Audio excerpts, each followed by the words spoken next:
자, 여러분 반갑습니다. 2025 학년도 5년이다, 그죠? 지금 이거 찍는 오늘 날짜는 1월 9일 목요일입니다. 제가 보통 12월쯤에 OT라는 걸 하는데, 아니죠, 설명회를 하죠. 근데 작년에 안 했고, 또 이번 해도 하지 않았습니다. 그 설명회 할 때 한참 2차를 준비하고 있는 기간이라서 뭐 설명회 준비하고 있는 그런 시간도 없고, 또 12월이 더 바빠요. 2차 준비한다고. 그래서 설명회를 특별히 찍지는 않았습니다. 보통은 지금 1월에 하고 있는 이 강의가 첫 번째는 OT가 설명회 겸 또는 뭐 전반적인 이야기를 하는 그런 시간으로 잡으면 될 것 같습니다. 오늘 일정을 쭉 잡아봤는데, 임용시험에 대한 전반적인 이야기를 먼저 쭉 할 것이고, 그 다음에, 나중에 국어교육론에 좀 특화된 이야기를 좀 하지 않을까 하는 생각이 듭니다. 그 다음에 오후에는, 문법 할 때, 문법에 대한 OT를 잠깐 하고, 그 다음에, 수업 진도 나가고, 아침에는 또, 작문교육론이나 이쪽으로 진도 좀 나갈까 생각하고 있습니다. 그 다음에 금요일 오전에는 문학에 특화된 OT를 잠깐 하고, 그 다음에 진도를 쭉 나가면 될 것 같다는 생각하고 있습니다. 이런 일정을 할 것이고요. 자, 그 다음에 오늘 OT의 전반적인 내용은 뭐 수업 자체에 대한 이해가 핵심이 되겠죠. 어제 저녁에 고민을 좀 많이 해봤는데, 막 수업만 이야기하면 재미없을 것 같아서, 일단은 전체적인 나에 대한 이야기를 좀 하면서 이야기하면 이 시험에 대한 이해가 좀 되지 않을까 싶은데, 그런 이야기를 엮고, 그 다음에, 올해 시험에 대한 전망도 좀 해보고, 그 다음에 연간 강의 일정, 뭐 이런 것들에 대한 이야기를 좀 엮어가 볼 생각입니다. 그래서 혹시 도움이 듣다가 잘 이해가 안 되는 부분이 있으면 질문해 주면 좋겠고요. 그 다음에, 무엇보다도 이제 시험에 대한 이해가 돼야 되니까, 시험에 대한 이해와 또 내 수업을 듣는다면 나에 대한 이해를 먼저 하고, 이 수업을 들었으면 좋겠습니다. 오늘 아침에 제가 와서, 친구한테 문자를 보냈는데, 오늘 날씨를 보니까 노량진 날씨가, 영하 12도, 낮 최고가 영하 8도 이렇게 되더라고요. 이번 겨울 들어서 가장 추운 날씨가 아닌가 하는 생각이 들어요. 저번에 1차 임용시험 칠 때는 날씨가 따뜻했거든요. 그래서, 이 시험 같지가 않다. 왠 기분이 좀 안 난다라고 생각했는데, 이게 뭐, 신학기 개강하는 날이거든요. 근데 이렇게 날씨가 추워가지고, 이 마음이 좀 쓸쓸하구나 하는 생각이 좀 들었습니다. 아마 이 시험을 올해 준비하고 있는 사람들 입장에서 본다면 이런 날씨에 개강을 한다고 가면 더 춥게 느껴지지 않을까 하는 생각이 드는데, 그렇지만 기대가 있으니까 그나마 상쇄되는 느낌이 있죠. 다만 작년에 열심히 공부했고 그렇지만 1차에서 불합격해서 또다시 공부를 해야 되나 말아야 되나 고민하고 있는 분들의 입장에서 본다면 마음이 더 쓸쓸하지 않을까 하는 생각이 들어서 마음 다 잡고 새로운 계획을 잘 세웠으면 좋겠다라는 바람을 가져봅니다. 아까 잠깐 말씀드린 것처럼 내가 이 시험에 대한 이해를 좀 시켜야 되겠다라는 생각을 했잖아요. 그죠?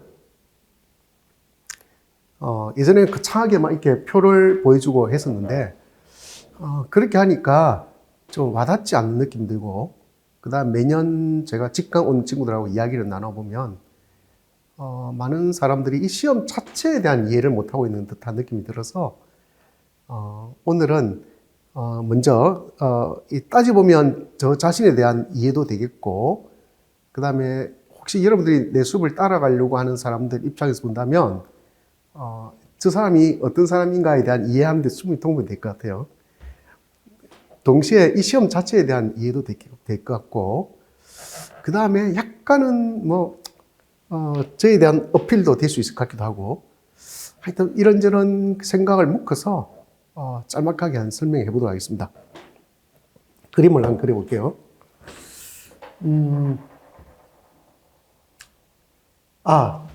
제 이름은 뭐 알고 있을 수 있겠죠.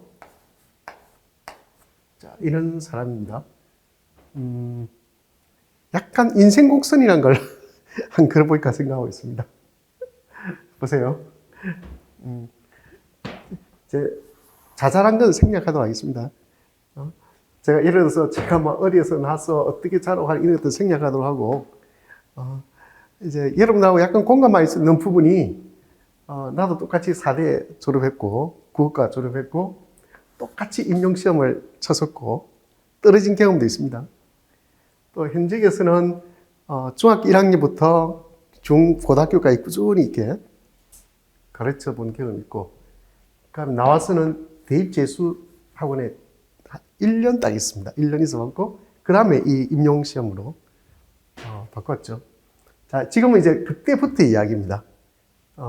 그때부터 이야기인데, 뭘 중심으로 할까 생각해 보니까, 이게 학원은 아무래도 수강생 수가 뭔가를 판가름하는 기준이 되기 때문에, 이 무렵이 한 2003년인가? 4년인가? 그 무렵이었을 거예요. 지금부터 정확하게 한 21년 정도 됐다, 그죠? 1, 2년 된 것 같은데, 그때부터 시작된 이야기입니다. 쭉 올라볼게요. 이렇게. 쭉 올라보겠습니다. 이 재밌습니다. 인생 곡선 그리는 게. 자, 요 정도 올라볼까요?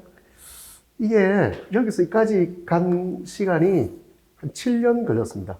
7년. 걸렸죠.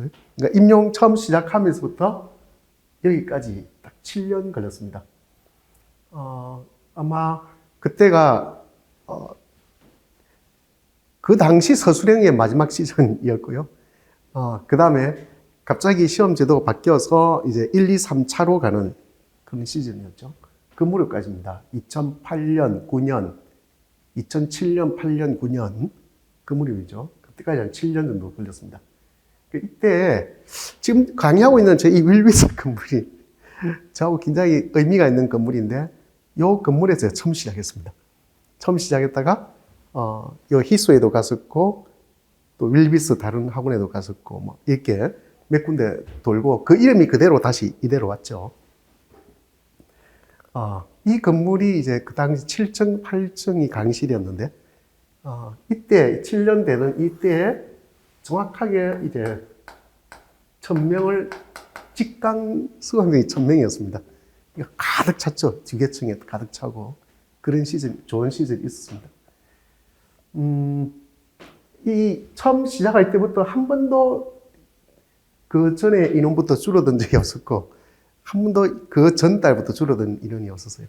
계속 왔다가 마지막 1000명 찍을 때는 그 수강을 다 못하고 신청을 못해가지고 가는 사람들이 많았습니다. 그랬고, 그 다음에 뭐 제가 이런 걸 이야기하려고 하는 거 아니고, 요즘에는 이렇게 직강 인원이 1000명 오기는 쉽지 않은 시스템입니다. 그 갑자기 이렇게 쭉 이렇게 내려왔습니다. 갑자기. 그때는 지금 생각해 보니까 왜 그랬나를 떠올려 보니까 좀 상황이 좀 많이 달라졌어요. 이때는 직강도 많이 왔지만 인강 환경이 그렇게 좋지는 않았거든요. 그래서 한 전국에서 한 3,000명, 4,000명을 수업 들은 것 같아요. 그랬던 것이 갑자기 쭉 빠졌는데, 그 이유를 생각해 보니까 이 바뀐 어떤 환경에 쉽게 말해서 뭐 대형 카페 같은 게 생기고, 그런 데서 그런 걸 뭐 전혀 손 써지를 않아서 막 그런가 싶기도 하고, 아니면 그게 운이 다 했나 싶긴 한데, 어쨌든 그게 되었습니다. 갑자기 쭉 빠졌고요. 사람은 그대로인데 빠진 게 이상하잖아요. 그 다음에 이때부터 쭉 이렇게 유지되어 오다가 또 툭 칸이 빠졌다가 다시 또 이렇게 쭉 유지되어 왔다가 서서히 줄어들면서 또 툭, 지금 이런 상황이죠. 이 7년이란 걸 너무 강조하다 보니까 이거 짧아 보이는데, 이렇게 쭉 유지되다가 툭, 또 쭉 유지되다가 툭 이런 상황이라고 보면 됩니다. 그림이 좀 재밌죠? 그런 그림인데 제가 이걸 보면서 어떤 생각이 들었냐면 이때는 이제 객관식 때였거든요. 객관식이었는데 사실은 그 당시에 서술형에서 객관식 바뀔 때 어떤 생각을 했냐면 야 이거는 진짜 내 전공인데 진짜 내가 잘할 수 있겠는데 하는 시즌이었어요. 나는 논술 옛날에 이 당시에 논술 책도 내고 했습니다. 그 논술 강의도 할 줄 알고 그 다음에 하도 이제 학교에 있을 때도 문제를 많이 다뤄봤잖아요, 그죠? 그 객관식은 더 좋겠는데 라고 싶은 찰나에 오히려 그게 잘 안 됐나 봐요. 그래서 더 힘들지 않나 하는 생각이 들어요. 왜 그런지는 더 따져봐야 될 것 같습니다. 그러다가 이제 쭉 오다가 푹 꺼지고 또 쭉 오다가 푹 꺼지는 두 번의 이제 위기를 맞았는데 굉장히 재밌는 걸 제가 쭉 생각해 봤거든요. 그 당시 여기가 이제 쭉 꺼지면서 이 무렵까지가 한 이 정도에서 이 무렵까지가 이 정도에서 한 이 무렵까지가 2차, 3차까지 있던 시절이었단 말이죠. 그때는 주로 이제 수석이 많이 나왔어요. 전국 수석 하면 좀 이상하지만 경기도 수석한다든지 인천에 수석한다든지 매년 수석 아니면 차석이 꾸준히 나왔던 그런 해였습니다. 그때 이제 처음으로 이때 제가 요 앞까지는 저희 뭐 조교도 없었고 저 혼자 다 자료 문제 만들고 자료 정리하고 편집 다 하고 그런 거였고 수강생이 많아도 자기들 알아서 했지 뭘 하진 않았거든요. 근데 이쯤 와서 제가 이제 제 제자 중에 한 명이 옛날에 제자가 하창 시절이죠. 그 애들이 이제 현재 수업 들어온 게 아마 이 정도 시절이었고 아마 이쯤 뭐 공부를 하러 온 친구들이 있었어요. 그 중에 한 친구한테 제가 고향에 내려가지 말고 그냥 이거는 조교라는 이름을 달면 수업을 그냥 듣게 해주는 모양이더라. 한 해볼래? 라고 한 게 처음이었던 것 같아요. 그러고서 이제 조교도 그때 한 명 있었고 그래서 공부하게 했고 했는데 어쨌든 그때 이후로 연결돼가지고 계속 수석이 나왔고 몇 년 동안 계속 나왔습니다. 그래서 힘들었지만 그 친구 때문에 기분이 좋았던 그런 시즌이긴 합니다. 그러고 쭉 유지되다가 한 이쯤이었어요. 푹 꺼진 있잖아요, 그죠? 이걸 내가 뭐라고 했냐면 뭔가 작용과 반작용이다 이런 시즌이지 않을까. 이것도 역시 마찬가지입니다. 작용과 반작용이 너무 심하게 왔는데 그런 생각이 드는데 이때 인원이 전체에서 한 합격자가 예를 들어서 뭐 10명이라 한다면 한 4명 정도 합격한 적이 그 당시 인원이 직강 인원이 한 30명쯤 되는데 9명인가 10명인가 합격했던 적이 있거든요. 예, 그랬는데 그때 이제 갑자기 뚝 왔는데 그 다음에 수강 신청을 받아보니까 뭔가 더 기대를 하고 있었는데 그때 합격한 친구들 쏙 빠져나가고 그 전에 떨어진 친구들만 딱 남아있는 거예요. 그래서 이러면 안 되는데라고 생각했는데 아니나 다를까 그 다음에는 2년째 들었던 그 친구들 중에 합격한 친구 빠져나가고 또 그 다음에 2년 동안 들었던 친구 중에 불합격한 친구도 있잖아요. 그 친구들이 안 와버리니까 수강률이 쭉 빠졌던 기억이 나요.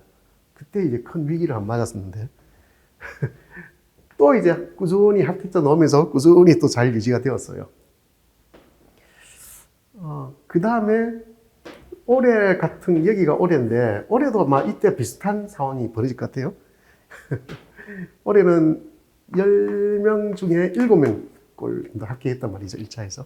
최종은 이제 가봐야 알겠지만 이 이야기하면 사람들이 믿을지 안 믿을지 모르겠는데 사실입니다. 그 다음에 이때도 이 무렵에도 여러분들 생각해보면 친하게 지내던 사람이 지금 한 거의 한 50대인데 그분이 지금은 임용 공부 안 하고 서초시 복지공무원으로 가 있는 친구가 있어요.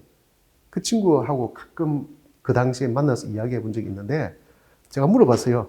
그 당시 직강 친구 온 친구들하고 연락하고 잘 지내냐 하니까 자기하고 같이 그 직강에서 그룹 스터디 했던 9명 자기하고 합쳐서 9명은 잘 지내고 있다 하더라고요. 그래서 그 친구도 정말 궁금하다. 그 뒤가 어떻게 됐냐 물어보니까 그 친구 말이 그 같이 공부하던 그룹 9명 중에서 8명이 합격했다. 자기만 합격 못하고. 그래서 그분은 결국 나이도 있고 해서 학교 아니고 그 학원에 몇 년 있다가 에이 안 되겠다 싶어서 복지공무원으로 합격해서 서초구에 근무하고 있습니다. 자기가 그렇게 얘기하더라고. 그때 직관 공부하는 친구들. 그 해에 바로 합격하지는 못했고 합격한 친구도 있고 그 다음에 이렇게 해서 결국 19명 중에 8명이 합격해 갔다. 이런 이야기 하더라고요. 그거는 이제 차후의 이야기고 올해 또 이래서 올해도 힘들겠구나. 다시 이렇게 차고 올라가기 힘들겠구나 하는 그 의문을 가지고 있습니다. 근데 뭐 사실이니까. 거짓말 하는 거 아니니까. 그래서 제가 드리고 싶은 말씀은 올해 또 위기겠다 하는 생각 하고 있습니다. 이 작용과 반작용이라고 보는데 세게 뭔가 작용이 되면 세게 반작용이 오기 마련이거든요. 이런 게 합격한다는 것을 이야기하고 싶은 것이 아니고 제가 하고 싶은 말은 꾸준하면 되더라는 거예요. 꾸준하면, 그죠? 꾸준하면 된다는 이야기를 하고 싶고 이런 찰나에 어떤 변화가 있냐면요. 제가 올해도 카페에도 매년 이렇게 정리해서 올려두는데 경쟁률 및 합격선 최종이라고 해서 2025학년도 있거든요. 여기 보면 올해 몇 명이 원서 접수를 했냐면 5,400명 한 걸로 되어 있습니다. 물론 이제 공립입니다. 전국에서 5,400명 정도가 지원했단 말이죠. 실제로 이제 응시 인원이 몇 명인가를 교육청에서 다 확인해 보니까 한 9개 지역은 응시 인원을 정확하게 밝히고 있습니다. 다른 지역은 밝히고 있질 않아요.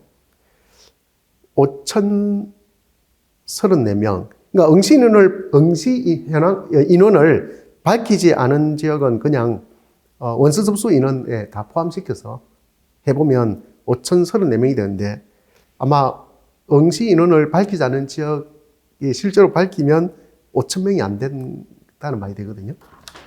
그래서 한 5,000명이 안 돼요, 이제는. 5,000명 밑으로 떨어졌습니다. 근데 이때 제가 직강 1,000명 뿌려면은 제 기억에 12,000명 정도 된 것 같아요.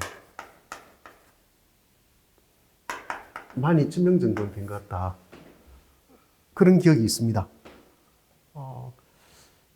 아마 더였었는지는 모르겠어요. 그 당시는 교육대학원이 굉장히 활발해가지고 교사로 양성된 사람들이 많았고요. 공부하러 온 친구들이 많았습니다. 그러니까 지금부터 생각해보면 절반 이상이 뚝 떨어졌다는 거 알 수 있죠? 예, 5,000명 선으로 떨어졌고요. 그 다음에 이번 같은 경우에는 전국에서 뽑는 최종 선발 인원이 660명이었거든요. 공립에서만 660명이었어요.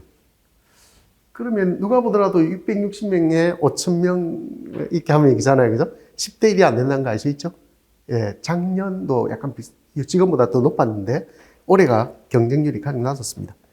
그래서 일반을 중심으로 장애나 지역을 빼고 일반을 중심으로 경쟁률을 따져보니까 8.9대 1, 8점대로 내려왔습니다. 자, 이제 8.9대 1로 내려왔단 말이죠.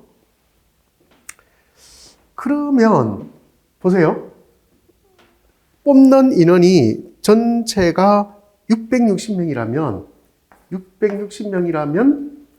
1.5배니까 330명 더하면 거의 한 1,000명 가까운 인원이 일차 합격했단 말이거든요. 그렇잖아요. 1,000명 가까운 인원이 1차 합격자라고 볼 수 있습니다. 지금은 그래요. 지금은 그렇습니다. 제가 여기에서 시작할 때부터 여기까지 한 20몇 년 걸렸습니다만은 이 와중에 경기도에서 일반과 장애 인원이 200명이 넘어선 건 처음입니다. 처음이고요. 작년에도 많이 뽑았는데 그 정도 인원도 처음이었습니다. 그러니까 100명을 넘어섰을 때만 하더라도 와 많이 뽑는다라고 했거든요. 근데 지금 드디어 200명을 넘었었거든요. 그걸 보면서 야 진짜 요즘에는 교사가 많이 필요해서 필요한 게 아니고 현장에서 많이 떠나는 사람이 많다는 거 한 개 하고, 그 다음에 자연스럽게 그 당시 왜 베이비붐 시대에 교직에 있던 분들이 이제 정년이 돼서 떠난 분들도 많고요. 그 다음에 신도시가 발달하면서 신도시에 필요한 학교가 많이 생기면서 또 경기도 같은 경우에는 자연적으로 교사가 필요한 경우도 있는 것 같습니다. 그 외에 여러 가지 정책이 있겠죠. 그래서 이렇게 많이 뽑았고, 서울시 같은 경우에도 98명, 근래 보기 드물게 많이 뽑은 데였습니다. 제가 보니까 이런 기조는 좀 더 계속될 것 같은데, 그게 올해일지 내년일지 모르겠어요. 그리고 이보다 더 뽑는다는 보장은 없는데, 한 우리가 400명만 뽑아도 할만하다 생각하거든요. 그러니까 충분히 가능한 시대에 왔다. 무엇보다도 이 인원이 5,000명의 인원이 내년 되면 660명 빠져나갈 거 아닙니까? 사립에 많이 빠져나갑니다. 그러면 적어도 600명이 아니고 700명, 그냥 800명 빠져나갈 수 있어요. 사립까지 빠져나가면. 700명 분명히 넘겠죠, 전국이죠. 한 800명 정도, 내가 사립은 확인 안 해봤지만 빠져나가지 않을까 하는 생각이 들어요. 근데 이 빠져나가는 분들이 어떤 분들이냐면 잘 생각해 봐야 돼요. 제가 작년이었나? 재작년인가? 무슨 이야기를 했냐면, 이렇게 많이 점점 뽑는 인원이 많아지면 그동안 계속 정체되어 있던 오랫동안 공부했으면서 실력이 있는데 합격 못한 분이 있잖아요. 그분들이 대거 빠져나간다. 그러니까 드디어 많이 하지 않았던 이제 초수분들이나 재수하는 분들에게도 기회가 온다 했거든요. 그렇게 해서 작년에도 빠져나왔고 재작년에도 빠져나왔다는 거죠. 그럼 올해도 제가 걱정을 했는데, 올해 같은 경우에는 인원이 더 많이 늘면서 이미 빠져나온 분들, 잘한 분들 쭉 빠져나오고 나니까 기존에 있던 잘하는 분 중에 어떤 분은 점수가 월등히 높아요. 합격점보다. 여기 저하고 아는 분도 어떤 지역에 15점 정도 높고 막 이런 게 점수가 나오거든요. 이분들은 진작에 빠져나갔어야 될 분들이 빠져나가지 못한 경우죠. 그 다음에 직강에 온 분들 중에 처음 초수분들도 다 합격했거든요. 올해 같은 경우에는. 처음에 온 분이 이제 모의고사 성적이 그렇게 높지 않았는데 전화 왔었을 때, 제가 작년 모의고사 때 뭐라 이야기했냐면, 잘하면 여러분들이 다 합격할 수 있을 수도 있다 이렇게 이야기했는데, 처음 합격했다고 연락 온 분 보면서 제가 그 생각했어요. 진짜 다 합격했겠다. 근데 아쉽게도 어떤 분이 떨어졌냐면, 당연히 합격할 거야 라고 생각했던 분들이 오히려 떨어졌어요. 이 떨어진 인원에 있습니다. 그래서 기간제 생활도 오래 한 분들, 이런 분들이 떨어졌어요. 왜 떨어졌을까를 고민을 많이 해봤는데, 생각을 많이 해봤는데, 이분들이 일종의, 여러 가지 요인이 있겠죠, 그죠? 더 분석해본 뒤에 다음에 기회 되면 이야기해보도록 하겠습니다. 왜 이분들만 희한하게 떨어졌는지. 저희 여기 직항에 온 분들은 그래요.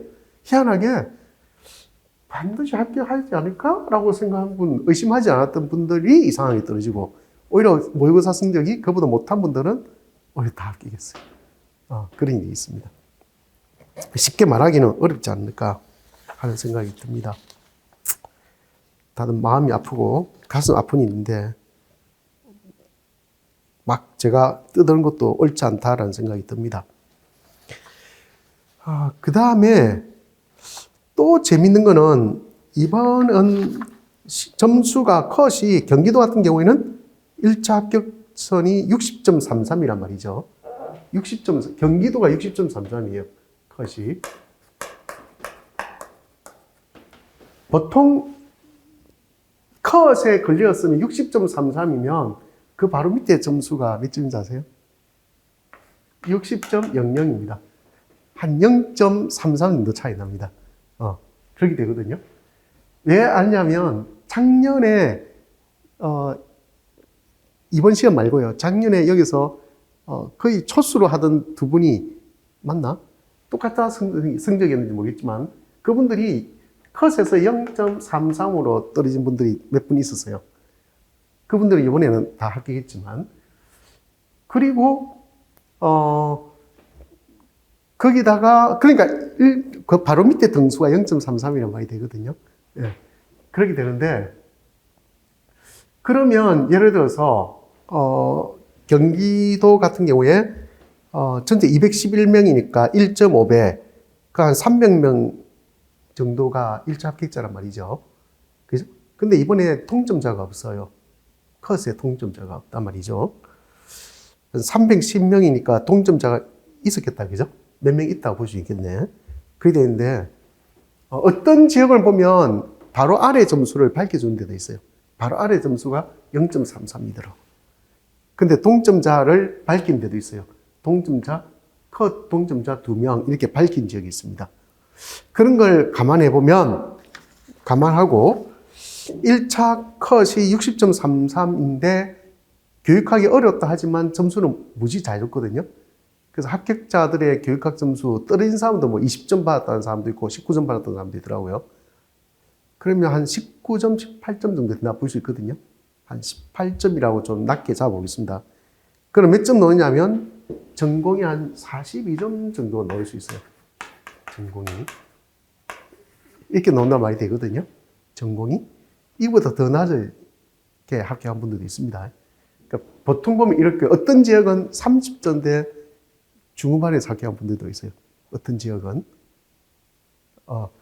그래서 42점이 아니고 뭐 30 몇 점 되는 분들이 있단 말이죠. 그렇게 생각하면 전공이 이 정도로 한다면 결국 두 문제 중에 한 문제, 그죠? 전공이 80점이니까. 전공이 80점이니까 한 절반 정도 맞추면 된단 말이죠. 그게 이제 이번에 그 점수다 이렇게 생각하면 될 것 같습니다. 그러면 수강생 아니지 응시한 사람들의 점수 분포는 어떻게 될 것 같아요? 이거는 이제 통계를 봐야 되는데 정확하게 알 수는 없어요. 아마 제가 생각건데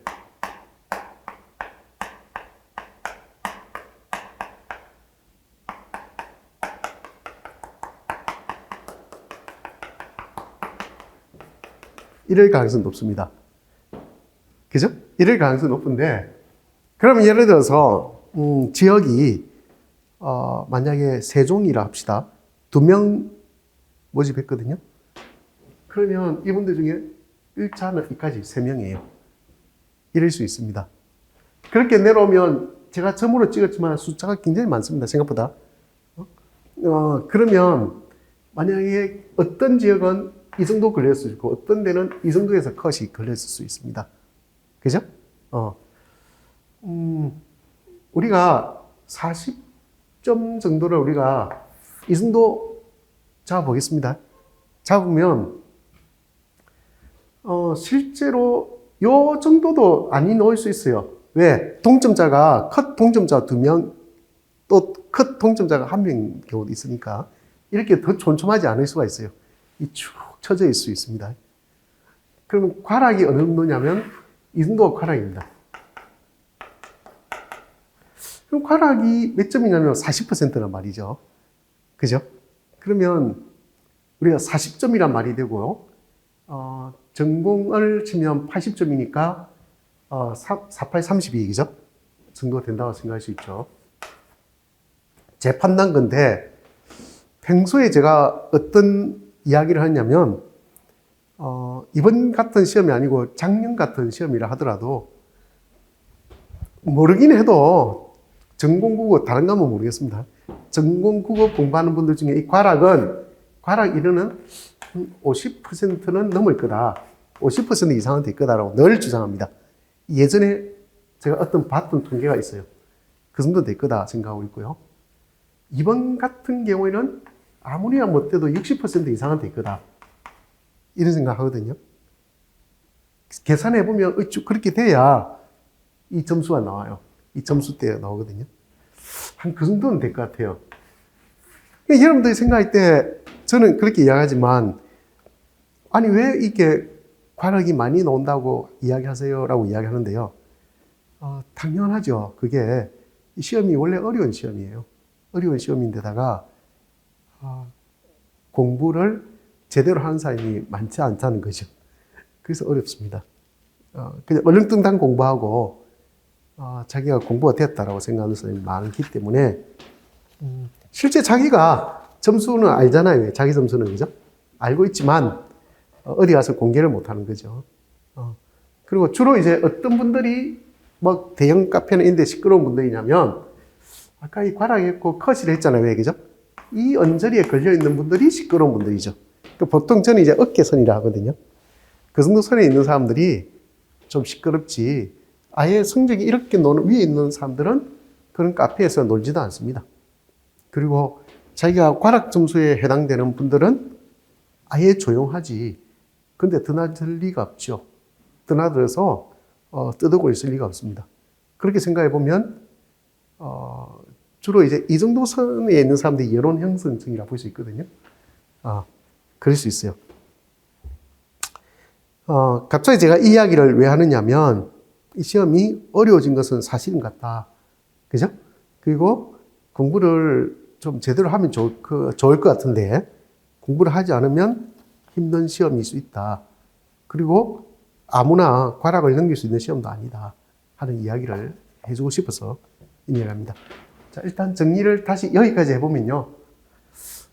제가 이런 과정을 쭉 거쳤다는 이야기는 다르게 말하면 임용시험에 대한 선호도라 해야 되나? 제가 여기서부터 여기까지 올라온 동안에는 교사가 되고자 하는 욕망이라 해야 되나? 그런 사람들이 만의 때였습니다. 만의 때였고요. 이 노량진에 나가보면 길을 가다가 이렇게 두 팔을 이렇게 뻗으면서 걸을 수가 없었습니다. 이렇게 총총 걸음으로 앞 사람의 머리통만 보고 이렇게 가야 되는 그런 시절이었죠. 그러니까 그 당시에 처음 딱 서울에 와서 노량진에 이 강의실에 이 아래층에서 강의를 까니까 한 30몇 명이 왔던 기억이 나요. 별 홍보도 안 했는데 막 어떤 학원 직원들이 그 당시에는 노량진 육교라는 게 있었거든요. 노량진역에 육교가 있었어요. 유명한 육교가 있었는데 그게 이만한 쪽지 몇 개 붙여놔도 그렇게 모여있던 시절이었어요. 그만큼 열망이 있었고 교직에 대한 열망이 있었고요. 교직이 매력적이었던 그런 시절이었습니다. 근데 그때부터 지금까지 이미 시간이 얼추 한 10년 정도 흘렀잖아요. 왜, 그죠? 그런 동안에 교직에 대한 인기가 시들해졌다 볼 수 있습니다. 그게 이렇게 서서히 이렇게 내려간 거죠. 서서히 내려갔고요. 요 근래 여러분들 알다시피 서희초 사건도 있었고요. 그러면서 한없이 이제 내려갔다 보셨습니다. 그게 또 한 가지는 더 이상 4대 인원도 좀 감축되었고, 그 다음에 교육대원이 이제는 교사 양성하는 곳이 안 되게끔 되어 있습니다. 교사 재교육으로 많이 바뀌었고, 그리 되면서 사회적인 인식이 바뀌면서 이렇게 저는 점점 줄지 않았나 하는 생각이 들고요. 지원자도 많이 줄었습니다. 왜냐하면 예전에 저희 때는 옛날 이야기해서 죄송합니다만은 그 4대에 가면 당연히 임용시험을 치고 교직에 나가야 된다 생각했거든요. 근데 요즘엔 그렇지 않다 하더라고요. 그런 걸 보면 이 교직에 대한 인식의 변화를 제가 이 그림을 통해서 보여주고 있는 것이다라고 볼 수 있는 것 같습니다. 그리고 또 한 가지 알 수 있는 것은 공부하는 스타일이죠. 이 인원은 천이라는 인원은 직강 인원이라 했잖아요. 왜, 그죠? 직강이고 그 당시 부산에 350명, 부산하고 같이 했는데 350명이 직강이 왔던 기억이 나거든요. 그랬는데 지금은 저 부산에는 강의하지도 않고 이때 이후로는 한 적이 없으니까 서울에만 하는데도 지금은 인원이 거의 없다시피 하잖아요. 직강이죠. 이거는 공부하는 교육 환경의 차이점입니다. 다 어떻게 한다는 거예요? 인강으로 듣거나. 인강도 예전만큼 듣지 않는 것 같아요. 다른 건 다 모르겠습니다만 교육학도 마찬가지인 것 같아요. 예전같이 듣지 않고요. 혼자 공부하거나 요즘 책이 잘 나와 있잖아요. 왜, 그죠? 책을 통해서 공부하는 사례가 많아진 것 같고, 그 다음에 노량진 강사들에 대한 신뢰도 옛날만큼 그게 절대적이지 않은 것 같습니다. 책이 워낙 잘 나와 있으니까, 그죠? 그 다음에 요즘 젊은이들이 똘똘하지 않습니까? 그죠? 그러니까 혼자 책을 봐도 된다고 생각하는지 모르겠지만 그렇고요. 그 다음에 지금 여기 노량진 여기에 그 고시원에 가면 텅텅 비었잖아요. 그죠? 예전에는 저곳에 못 들어가서 전부 다 고시원으로 다 바뀌었어요. 일반 주택도 다 바뀌었거든요. 지금 많이 비어 있습니다. 그렇게 이곳에 오는 공무원 수도 많이 줄었거든요. 엄청나게 줄었습니다. 그만큼 환경이 이렇게 열악해졌다, 이제는. 입시 환경이라 해야 되나? 그죠? 그러면 이런, 교직에 나가려고 하는 환경 자체도 많이 달라졌다. 뭐, 경제가 또 나빠진 것도 있겠다, 그죠? 여러 가지 요인이 있는 것 같아요. 그러다 보니까, 이제 이런 시장도 많이 줄었고, 약간 양극화가 된 게 아닌가 하는 그런 생각이 들어요. 그래서 투자한 만큼 효과가 있는 것 같긴 한데, 그것도 누구나 다 마찬가지지만 100% 보장이 있는 것도 아니고, 그죠? 그것이 반영된 게 아닌가 하는 생각이 듭니다.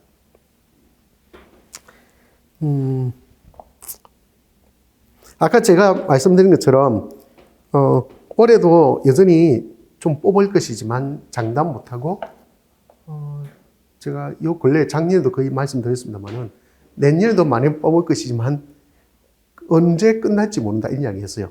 내년에도 많이 뽑을 것이지만 언제 끝날지 모른다. 올해가 정점일 수 있거든요. 그건 알 수가 없어. 우리 미래의 일을 우리가 어떻게 하겠어요. 그죠? 그렇지만 갑자기 뭐 200명 뽑던 것을 갑자기 60명으로 주지는 않을 거다. 분명히 더 늘지 못하면 줄 수밖에 없잖아요. 그죠? 그 정도인데, 그렇다고 해서 더 는다는 보장은 없다. 그냥 내년이 마지막이다. 그게 올해죠. 그죠? 이번 연도가 마지막일 수 있다. 이게 예전에 쭉 경험을 보면 그런 게 있더라고요. 잘 가다 어느 순간에 뚝 끊겨버리는 경우가 있어요. 진짜 그렇더라고요.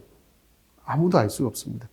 그래서 공부를 내가 해야 되겠다라고 마음을 먹었으면, 일단, 열심히 하는 게, 네, 그런 각오를 다진 게 좋지 않을까 하는 생각이 듭니다.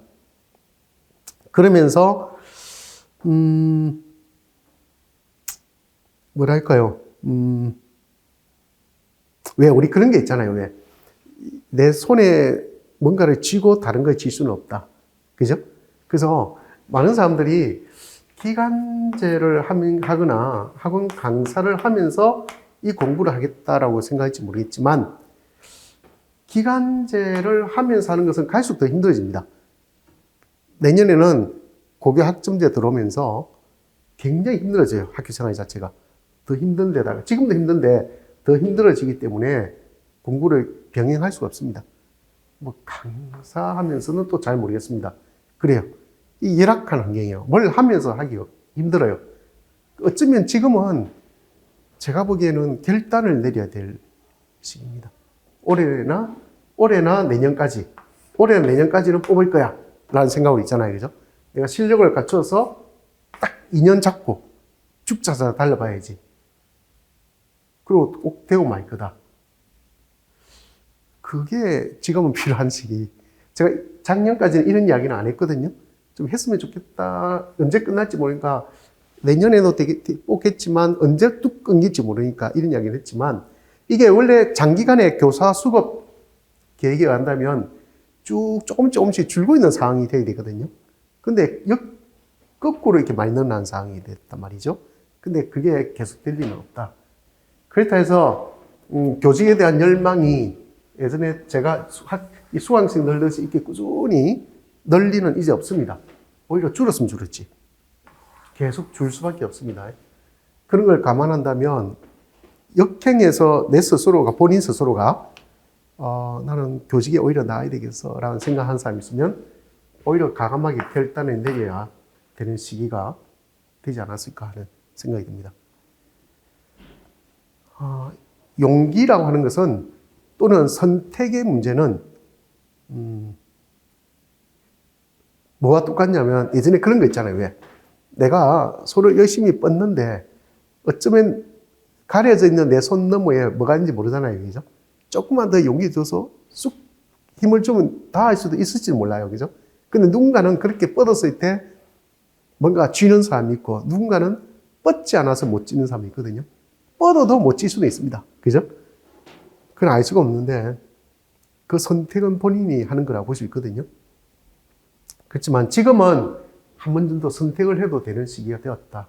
언제가 될지 모르겠지만 뚝 끊긴다. 이야기를 다시 한번 하고 싶습니다.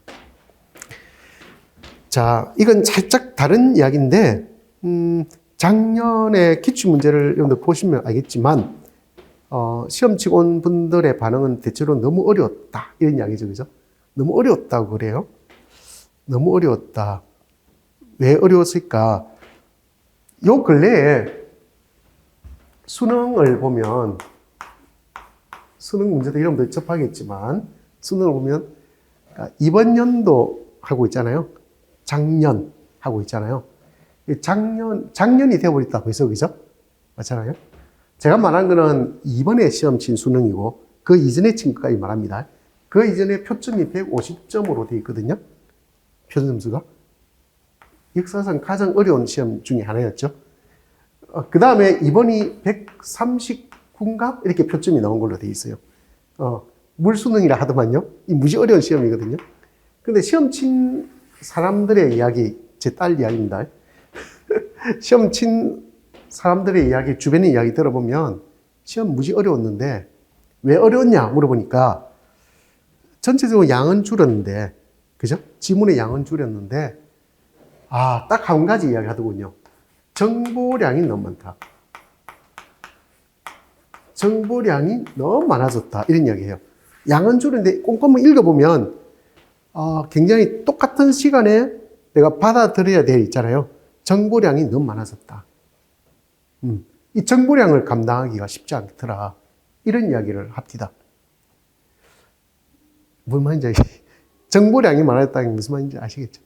예. 정보량이 너무 많아졌고, 그다음에 선지를 가지고 장난 많이 치거든요.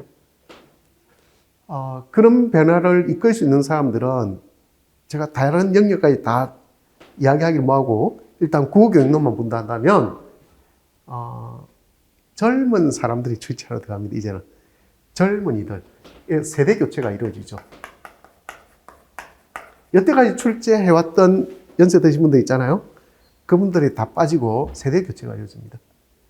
이번에 특히 더 심했고요. 그래서 우리 요 직강 오는 친구가 시험 치면서 그 생각했다 그래요. 이거 구동쌤 문제 낸 것 같은데?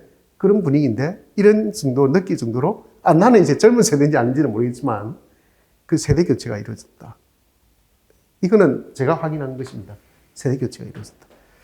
그러니까 이 세대 교체가 이루어진 세대는 그 이전 세대와 다르거든요. 굉장히 꼼꼼하고, 전반적으로 지금 돌아가는 국어교육의 분위기를 지식적으로도 잘 이해하고 있는 사람들이라 볼 수 있죠. 그래서 어설프게 접근해서 얼렁뚱땅 공부해가지고는 안 될 것 같다. 그죠? 그런 생각을 굉장히 많이 합니다. 정보를 끊임없이 받아들여야 되는데 그게 쉬운 일인가 하는 생각도 들고 그렇습니다. 이 표에서 이 표에서 제가 어떤 일이 있었냐면, 자, 이러다가 그 꺼질 그 무렵에 제가 뭐 생각했냐면, 이 무렵이었을 거예요. 한 이 정도 되겠구나. 이 무렵에 갑자기 든 생각이, 나 그냥 공부를 더 해야 되겠어. 이제 그전에도 뭐 특별히 뭐 대단한 지식을 가지고 내가 가르친 적은 없지만, 나 공부를 좀 더 해야 되겠어. 라고 하면서, 제가 다시 공부하는 시기였습니다. 그래서 사람이 힘들어지면 다시 공부를 하면 좋아요. 다시 공부하는 사람들이 대체로, 심적으로 힘들 때거나 뭔가 좀 허함을 느낄 때, 그때 공부를 다시 시작합니다. 시작했고요. 그때부터 지금까지 계속 그냥 공부하고 있습니다. 그렇다고 해서 지금 내가 이때만큼 열심히 공부하느냐, 그건 모르겠지만, 지하철 타고 다니면서 김밥, 몰래 먹어가면서 자료 읽어가면서 또 공부할 때 또 야단도 들어가면서, 또 나오고 다 마치면, 또 하루 일과가 끝나서 너무 기분 좋다는 듯이 학교 앞에서 같이 공부하던 친구들과 생맥주 한 잔 까면서, 오늘 또 해냈다. 또 하루 넘어간다. 이런 생각으로 하면서 치열하게 살던 때였습니다. 그래서 그런지 모르겠지만 요 인원이 푹 줄어도 아주 즐겁게 잘 보낼 수 있어요. 내 공부하기 바빠가지고. 그랬던 시절이었습니다. 사람은 그럴까 봐요. 자기가 더 힘들 때 오히려 공부라고 하는 또 다른 걸 잡아야 됩니다. 내가 두 손에 다 쥐고 앉아서 이걸 다시 이렇게 원상 복구할 거야! 라고 생각하면 못하죠. 그죠? 근데 이건 내가 뭐 더 이상 옛날처럼 안 된다 하더라도 오히려 더 좋은 사람들 만났고 하는 과정에서 나는 내 공부란 걸 더 챙겼거든요. 그래서 그게 지금까지 쭉 이어지지 않을까 하는 그런 생각이 듭니다. 어쩌면 이 이야기는 내가 들으면서 내가 공부를 더 해야지 라고 생각하면서 나름 열심히 공부했던 시절, 그리고 좋은 친구들 많이 만나고 지금까지 인연을 쭉 이어오면서 여전히 공부할 수 있는 그런 환경이 마련된 것도 어쩌면 지금 이 공부하고 여러분들과 같이 강의할 때 도움이 되는 일이기도 합니다. 제가 예전에 교직에 있었다 했는데 이때 도움되는 걸로 어디에 많이 써먹었냐면 이 어느 시점에 왜 이렇게 확 뛰었냐면 어느 시점에 교과서라는 걸 분석했습니다. 을왕진에 교과서 분석이라는 걸 처음 해봤어요. 그때 제 생각은 교사가 학교에 가면 가장 필요한 게 교과서인데 왜 임고 수업을 공부를 하면서 교과서를 보지 않지? 라고 생각했거든요. 그래서 그 당시엔 7차 교육과정이었죠. 교육과정 때였는데 이 교과서를 열심히 분석했던 기억이 나고 이게 굉장히 인기가 많았습니다. 이걸 계속해서 지금도 하고 있거든요. 하고 있습니다. 계속. 그 차이점이 있다면 이때는 이제 그 당시 공통교육과정이라는 말은 없지만 어쨌든 공통교육과정이죠. 공통교육과정에 국어를 강의했었고요. 그 다음에 요 근래에 와서는 요 근래 한 2, 3년은 왜냐면 화독장을 했습니다. 이렇게 바꿨죠. 문제 유형이 좀 달라지면서 바꾸었더니 근래 수험생들은 오히려 공통이 좋았겠다는 생각도 하고 나도 그런 생각을 하게 되었습니다. 반복적으로 해보니까 이거는 아주 그렇게 재미를 못 느꼈어요. 그래서 이걸 반영해서 다행히 이번에 여러분 알다시피 2022 개성교육과정이 교과서 나왔잖아요. 그죠? 그래서 그걸 보면서 하나 택해서 한 5월쯤에 시작해볼까 하는 생각을 하고 있습니다. 뭐가 될지는 아직 모르겠어요. 고민 중입니다. 어쨌든 이거는 내가 예전에 교직 경험을 가지고 나는 내가 제일 잘할 수 있겠어 하는 생각 때문에 열심히 해둔 것이고요. 그 다음에 내가 이렇게 다시 공부를 하면서 이제 학위 과정도 밟고 하면서 그 다음에 예전에 개론서나 논문에서 가장 국어교육을 가장 의미 있게 썼던 교수님 밑에서 내가 배우면서 익힌, 그러면 가장 개념에 충실하거든요. 학문은 원래 개념입니다.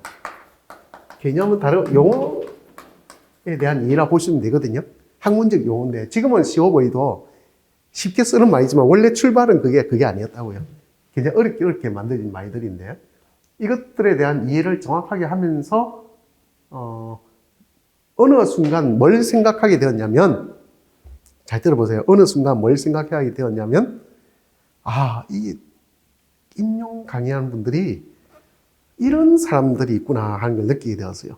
이런 사람이 뭐냐면 대체로 자기 자신은 개론서를 보지 않는구나. 그죠? 자기가 개론서를 보는 게 아니고 뭘 보느냐면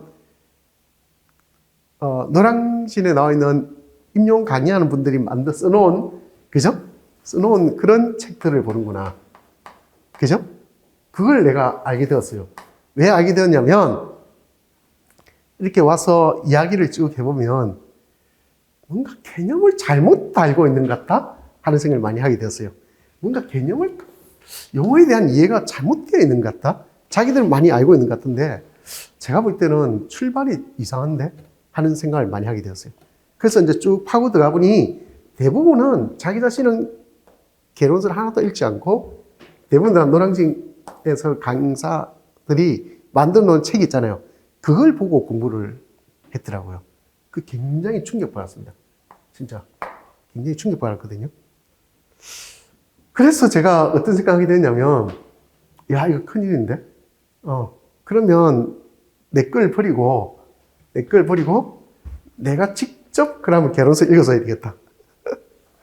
이게 바로 2월에 개론서 읽기가 시작된 이유입니다. 이쯤 됐습니다. 왜 제가 저 생각하게 된 이유가 여러 가지가 있습니다.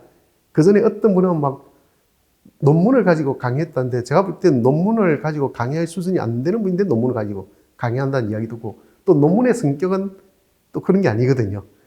그래서 그것도 또 굉장히 충격받았었는데, 이 뭔가 좀 이상하네. 그리고 대부분 다 이제 이 개론서를, 노량진 이게 책을 쓰는 분들이 정확하게 개론서를 자기가 읽고 정말 잘 인용을 했는지는 잘 모르겠어요.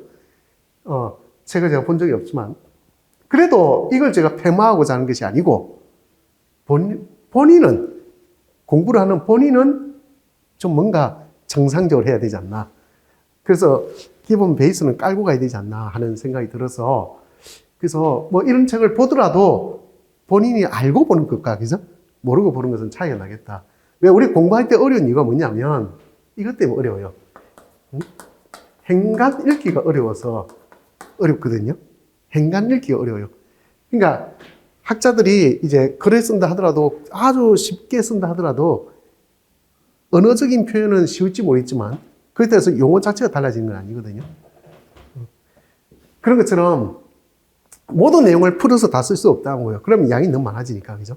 소논문 하나만 쓰더라도 보통 원고지 80에서 120명 정도 들어가니까요. 우리 보통 단편 소설 정도 된단 말이죠. 그러면 그게 도대체 몇 편이 들어가야 이런 개론서 하나 되겠어요? 그렇지 않겠습니까? 이런 개론서 하나 되려면. 그러니까 이게 예를 들어서 작문 교육론만 보더라도 이렇게 양이 많은데 이걸 어떻게 요약할 수가 있겠어요? 그리고 작문 교육론 이 책에 모든 작문 교육과 관련된 내용이 다 있나? 그것도 아니라는 거죠. 근데 이 작문, 독서, 또 이런 것들이 있다면, 그죠? 이런 책들이 있다면 얼마나 두꺼워져야 되겠어요? 그렇지 않겠어요? 근데 그 정도의 양을, 행간을 줄여가면서 책을 만들기는 쉽지 않다. 그걸 이해하기는 쉽지 않다. 이렇게 생각할 수 있거든요. 그래서 제가 생각한 게, 그럼 내가 직접 읽어서야지. 이렇게 생각한 거예요. 그죠? 읽어주면서, 전체를 보는 눈을 좀 키우게 해주고 싶다. 그게 바로 이 공부한 흔적의 결과가 지금까지 쓰이고 있는 거다. 이렇게 생각할 수가 있죠. 그 다음에 또 한 가지는, 이 부분에 대해서는 제가 다시 지금 시간이 많이 갔기 때문에 따로 또 시간을 내서 우리 연간 계획하고 있잖아요. 다시 한번 안내하도록 하겠습니다. 그 다음에 제가 보세요. 이걸 통해서는 교직의 경험을 통해서 교과서 분석을 처음 했고, 그 다음에 다시 공부하면서 개론서 읽기를 다시 제가 처음 하는 거고, 또 한 가지는 1차 끝나고 옛날에 서술형으로 바뀔 때 있잖아요. 객관식으로 바뀔 때. 그때는 시험이 1차가 말 그대로 흔히 말하는 여러분들 말하는 객관식이고요. 2차가 논술형이고 3차가 수업 실현하고 면접이었어요. 거의 한 2개월, 3개월 정도 걸렸거든요. 이때 노량진에서 저 강의, 2차, 3차 강의를 저 혼자만 했었어요. 사실은 저 혼자만 했던 기억이 납니다. 저는 강좌를 깔아서 했거든요. 그래서 논술 강의도 했었고 3차 수업 실기와 면접도 제가 했습니다. 그러다가 이제 논술이 없어지고 이게 1, 2, 3차로 가던 것이 1차, 2차 서술형, 이 서답형으로 바뀌었죠. 이때는 서술형이 아니고 이제 서답형으로 바뀌었습니다. 서답형이라는 것은 서술형, 그 다음에 기입형, 그 다음 논술형 이렇게 갔거든요. 그러다가 2차는 수업 실현과 면접, 경기도 같은 경우에는 수업 나눔까지 들어가고요. 심지어는 집단 토의까지 있었습니다. 수업 나눔 있기 전에는 집단 토의가 있었습니다. 그렇게까지 바뀌었죠. 그럴 때도 저는 이제 계속 2차를 계속 강의를 유지하고 있었고, 지금까지 그 2차 강의를 유지하고 있습니다. 그러니까, 이때 제가 했던 경험하고, 맞물려서 여기서부터 이까지 쭉 내려온 과정에서 지금까지도 2차는 유지되고 있고, 아마 노량진에서 제일 먼저 깔아서 2차 강의를 했다는 것도 또 강조해 보고 싶고요. 저는 이 강의가 중요하다고 생각하는데, 사실은 현장에 경험이 없으면 따라오기 힘들거든요. 그겁니다. 2차를 계속 지금 하고 있습니다. 그 다음에 오히려 12월이 2차 준비해주면서 더 힘들죠. 더 바쁩니다. 그래서 저는, 언제 잠깐 쉬느냐 하면, 1차 시험 치기 전에 모의고사 끝나고 1차 시험 치고, 그 다음에 2차 할 때까지 한 보름 정도가 1년에 유일하게 잘 쉬는 그런 해였거든요. 그런 시즌입니다. 그랬고, 그 다음에,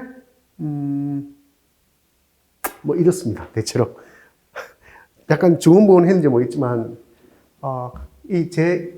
지금 한 20여 년 정도의 인생 역정을 통해서 임용시험에 대한 이해를 좀 했는데, 좀 도움 될지 모르겠습니다. 좀 도움 됩니까?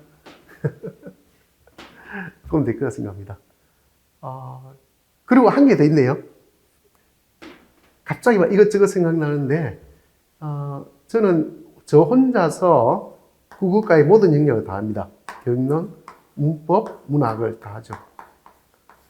그죠? 이런 분들이 또 노량진 강의하는 분 있는지 모르겠지만, 저 혼자 다 합니다. 그래서 혼자 북치고 장구치고 다 하고요. 그리고 조교도 없기 때문에, 저 혼자 말 그대로 북치고 장구치고 다 합니다. 모의고사도 제가 다니고, 편집도 제가 다 하고, 모든 걸 저 혼자 다 하고 앉아 있습니다. 그러니까 전체적으로 일관성이 있다고 볼 수 있죠. 이 시험에 대한 이해가 제 나름대로 잘 되어 있다라는 생각을 하고 있습니다. 이 정도? 제가 마지막으로 여러분한테 하고 싶은 이야기는, 그냥 1년, 2년 기간자직 하거나 강사정 하지 말고 공부 계속 하시라. 이게 가장 빠를 수 있다. 마음속에서 교직에 대한 열망이 없으면 빨리 이 시험에서 탈출할 수 있는 게 좋다. 근데 교직에 대한 열망이 조금이라도 남아있으면 언제 뚝 끊어질지 모르니까 빨리 마음을 잡고 공부를 시작하시라. 가끔은 좀 빨리 했으면 좋겠는데 또 어중간하게 딴 거 하다가 7월이나 8월에 와서 그 앞에 거 다 날려버리고 뒤늦게 와서 허둥지둥 막 허겁지겁 하는 경우가 있는데,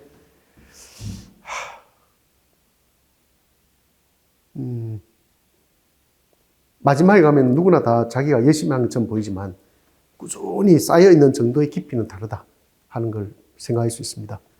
그래서 냉정하게 본인을 판단해서, 이것도 따지보면 삶을 살면서 여러 번 올 수 있는 기회가 아니잖아요. 왜 그죠? 기회를 잡고 열정을 다시 불태우는 것도 나쁘지 않다. 우리가 그렇게 해서 힘들게 성취하는 것은 그냥 쉽게 내 손에 쥐는 사람의 기쁨과 비할 바가 아닙니다.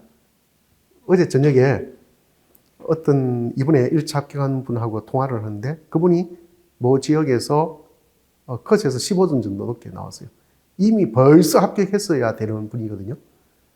그런데도 합격하고 아슬아슬하게 작년에도 1차 됐다가 2차 떨어지고, 왜 그런지 모르겠어요. 잘하는 분인데. 한 시간 넘게 통화하면서 그런 이야기 했어요. 그때는 나의 운이 안 닿았던 모양이고, 그걸 포기하지 않고 계속 이렇게 달려오는 가운데 올해는 잘 맞았던 것 같다. 그런 이야기 했는데, 아까 제가 이야기했듯이 이 친구가 그 그룹에서 같이 공부하던 두 그룹에 자기가 왔다 갔다 했으니까 그 9명 중에서 끝내 8명 합격하고 자기만 합격 못했다. 그죠? 그 이야기 하면서 했던 이야기가 있어요. 놓지 않으면 합격하는 것들아, 가는 것들아, 끝까지 놓치지 않으면, 그 이야기를 했거든요. 그런 것처럼 이게 놓치지 않고 꾸준히 하면 합니다. 아까 좀 전에 이야기했던 모 지역에서 15점이나 높은 그 친구도요, 몇 년 정도 했냐, 그러니까 10년 정도 했다 그래요. 벌써 그렇게 됐냐고. 벌써 그렇게 되었다고. 여러분들, 대학을 졸업하면서 나이가 23살, 24살 되잖아요. 왜, 그죠? 그때부터 지금까지 오면서 10년 동안을 그렇게 우여곡절을 겪어가면서 오직 한 길만을 파겠다고 달리는 경우가 쉽지가 않습니다. 여러 가지 이유가 있겠죠. 경제적인 이유도 있을 수 있고, 그죠? 내 심적인 것도 있고, 주변 사람들의 시선도 있을 수 있습니다. 중요한 것은 내 인생이 중요한 것이지. 그래서 제가 그랬죠. 그렇게 해서 학교에 가면 이제 좋은 사람들만 만날 것이고, 좋은 아이들만 만날 것이고, 그동안 힘들었던 모든 걸 교직에 있으면서 다 보상받게 될 거라고. 그런 이야기 했습니다. 그래서 꿈을 갖고 무조건 안 돼라고 생각하지 마시고 힘껏 달려보시라 라는 말씀을 전하고 싶습니다. 이런 이야기하면 마음이 무겁습니다만은 때로는 의논도 좀 해보고 나한테도 의논도 좀 해보고 그렇게 했으면 좋겠습니다. 자, 이런 식으로 제가 설명을 해보긴 처음인데 괜찮았던 것 같은데요? 제가 처음 시작할 때 그랬잖아요. 나에 대한 이해도 되고 임용시험에 대한 이해도 될 거다. 임용시험에 대한 이해도 좀 되죠? 예, 될 거라 생각합니다. 그 외에는 차차 제가 언제 이야기를 하냐면 예전에 작년에 합격한 친구가 그런 이야기 했어요. 저한테 뭐라 했냐면 제가 항상 시작할 때 2달 단위로 하잖아요. 그죠? 1월, 3월, 5월, 7월, 9월 이렇게 OT라는 걸 하거든요. 과목별로. 그때 자기는 그 OT를 진짜 열심히 듣대요.